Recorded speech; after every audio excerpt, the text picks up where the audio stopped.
মাছ মাংসের রেসিপি তো অনেক শেয়ার করলাম, কিন্তু আজকে আমি আমার আম্মুর হাতের এমন একটি স্পেশাল রেসিপি আপনাদের সাথে শেয়ার করছি, যা করলে আপনারা কিন্তু সবার প্রশংসা পেতে বাধ্য।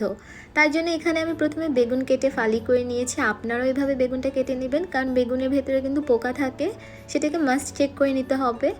এখন আমি কিছুটা পরিমাণ পেঁয়াজ কুচি, ধনিয়া পাতা কুচি, 2 টেবিল চামচ পরিমাণের মতো সরিষা বাটা, 3-4টা কাঁচামরিচ ফালি করে দিয়ে এখানে মরিচের গুঁড়া, হলুদের গুঁড়া, স্বাদ মতো লবণ আর বেশ খানিকটা তেল দিয়ে মশলাটাকে ভালো করে আমি বেগুনের সাথে মাখিয়ে নেব। এখানে কিন্তু পেঁয়াজটা ভালো করে কচলে আপনাদেরকে মেখে নিতে হবে, তা না কিন্তু রান্নার শেষে পেঁয়াজটা আধা সেদ্ধ থেকে যাবে। মশলাগুলো এভাবে মাখানো হয়ে গেলে এখানে আমি বেশ খানিকটা পানি দিয়ে এটাকে চুলায় বসিয়ে দেব। এরপর ঢাকনা দিয়ে কিছুক্ষণের জন্য ঢেকে দেব, যতক্ষণ পর্যন্ত পানিগুলো একটু শুকিয়ে না আসে।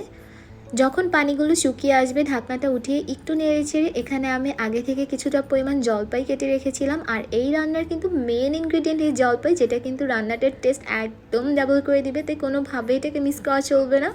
জলপাইটা দিয়ে এখানে আমি বেশ খানিকটা ধনিয়া পাতা অ্যাড করে দিয়েছি। যেহেতু এটাতে বেগুন পাতুরি, আর পাতুরির মধ্যে ধনিয়া পাতা কিন্তু মাস্ট আপনাদেরকে অ্যাড করতে হবে। আপনারা চেষ্টা করবেন একটু বেশি করে ধনিয়া পাতাটা অ্যাড করার জন্য।